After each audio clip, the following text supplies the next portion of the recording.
Please subscribe to Face TV Africa and turn the notification on. Face TV Africa, subscribe, hete. Face TV Muswobi. ASIWAJU BOLA TINUBU shugaban Yarba a gaba daya. Oshe gongo omoyoba. TINUBU a yamma a sallama jagoran Yarba daya. Oshe gongo omoyoba. AHMED BOLA yayi kokari lokacin sa da tarin dukiya. Oshe gongo omoyoba. Lagos Ogun Ondo Oyo. Ocin Ekiti gaba daya. Oshe gongo omoyoba. Yemi Ochi Banjo na ciki yana kishin mai gaskiya. Oshe gongo omoyoba. Galaye Muhammad na ciki mai baki bashi da wariya. Oshe gongo omoyoba. Ebe kulle amosu na ciki kayo de bayomi na ciki. Oshe gongo omoyoba. Ambode shi ma yana ciki isi ya. The rest of the entourage, I have with me Senator, His Excellency, former Governor of Borno, Kashim Shettima.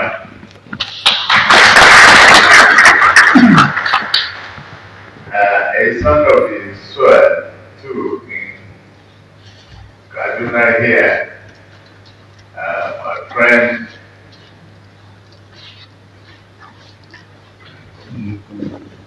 Abu Ibrahim. No, don't reject me here. Former Speaker of Federal Republic of Nigeria here.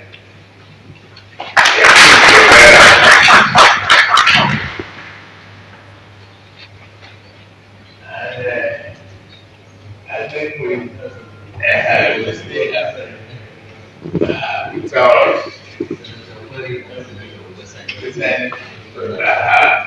Those are the side.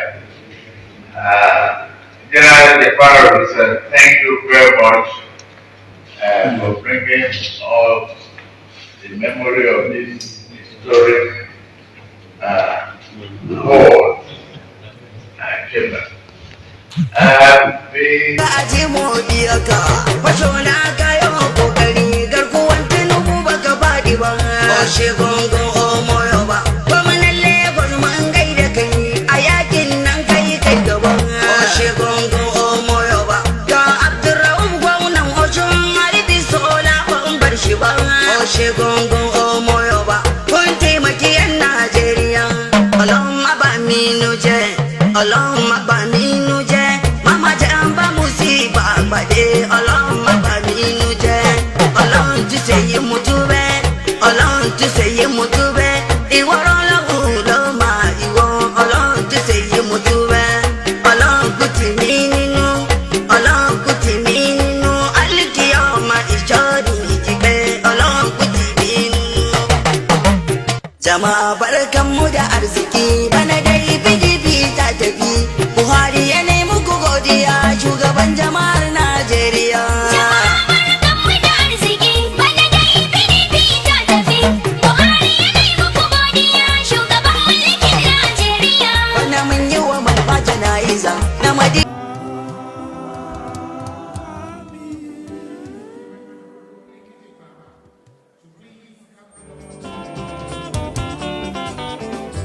Ayọ̀wòrán ṣọ́nà tí ọwọ́ ajá o. Ilé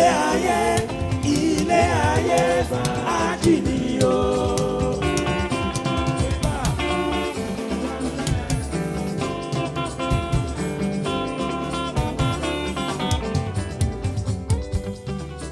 Ọgbà ìláyé tó ṣe sọ́wọ́ tí ó yá. Ó màmá ní jẹ́ rú ó bẹ̀ dá o.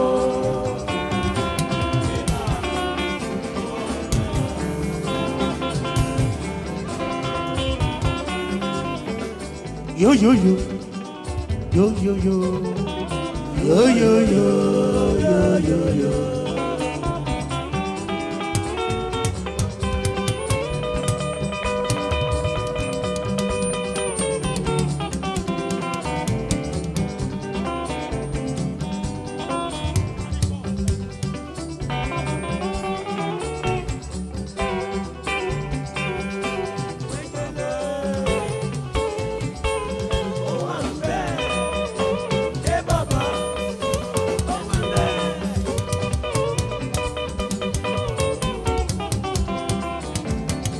After the Shasha, Utsile.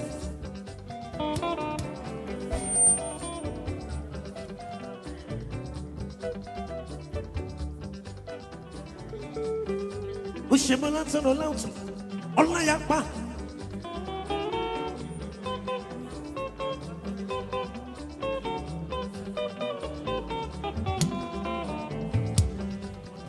Seigneur Mirazatan, et Mitole Coleni, Igbaradu Radukani.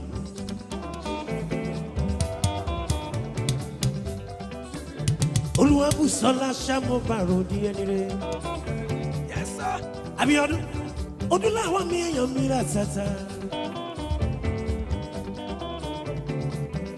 Sorry, Odeton Shaw, Ledumare, Uriedu, Lomagusi. Ode tó ṣọ́ Ẹlẹ́dùmarè, orí ẹ̀dùn ló máa kú sí. Ìjà alára ò tán bọ̀rọ̀, à ń jù wọ́n ò ṣe ní lẹ́jọ́. Ode tó ṣọ́ Ẹlẹ́dùmarè, orí ẹ̀dùn ló máa kú sí. Mo lọ ọ̀tá mi mo lọ, mo lọ ọ̀tá mi mo lọ. Ìṣẹ́ yẹ kẹ́yẹ máa fò lójú ọ̀run. Ìṣẹ́ kú kékú máa rìn nínú ìṣó. Ìṣẹ́ já kẹjà máa wẹ̀ nínú ibú. Kìkì nánà dínà kò bẹ̀rẹ̀ kó kọjá. Ó lọ ọ̀tá mi kò lọ. Ó lọ ọ̀tá mi kò lọ.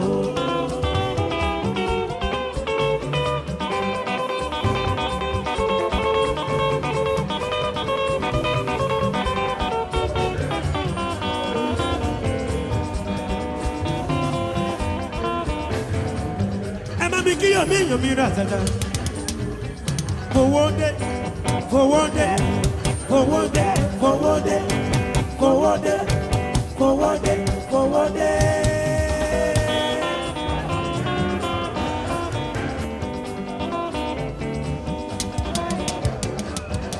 What else I went? Imobalawo, ma fi lo basara biyo. Awa shadoda. Ajantoda, Abadu Arami, Mashe Faji Domba, Oyalala, Oyalala, Ikule Delojiji, Elenakaja,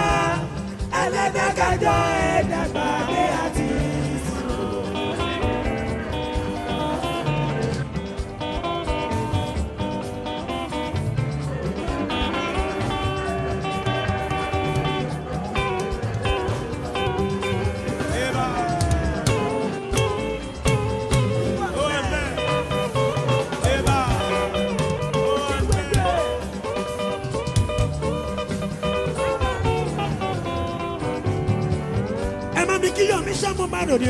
Baba busi.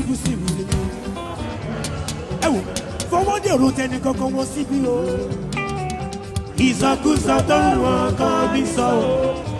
Ayé ṣáta pẹ̀lú ẹ̀ṣù ìrọ́ní o. Ètekéte tó ń wọ́n kan bí sọ o.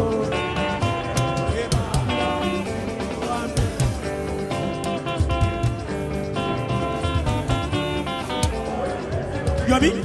Ṣebí sínú tẹ́yìn ló fi bá wọn lò. Ó máa máa hùwà ìdá sílẹ̀ o.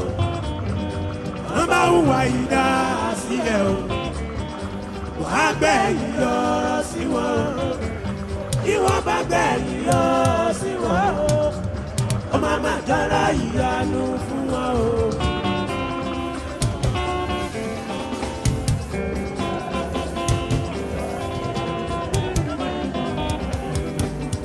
Nine poor, beyond no grace, so nine poor, beyond no grace, nine poor.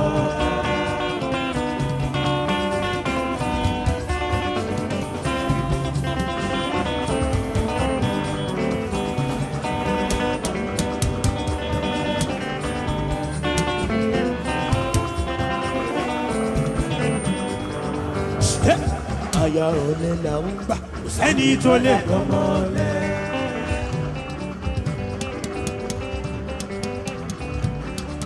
ayọ̀lẹ̀ lágbà yọ̀bí kò sẹ́ni tó lè gbọ̀ngàn ọ̀lẹ́.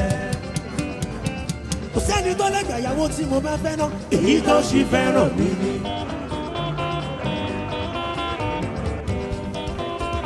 Yọ̀bí kò sẹ́ni tó lè gbà ìyàwó tó fẹ́ ná èyí tó ṣì fẹ́ràn mi ni.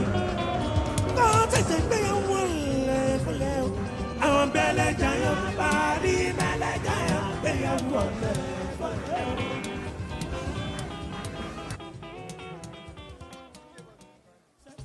Tí kò ní yẹ̀yẹ́ lọ kó wá tán.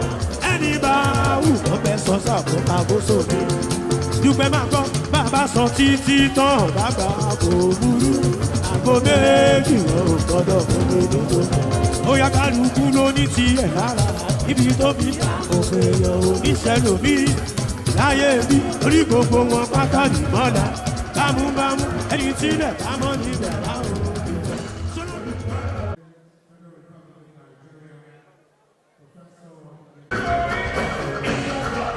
Please subscribe to Face TV Africa and turn the notification on. Face TV Africa, ẹ jọ̀ọ́ ẹ subscribe hete. Face TV was Swoby.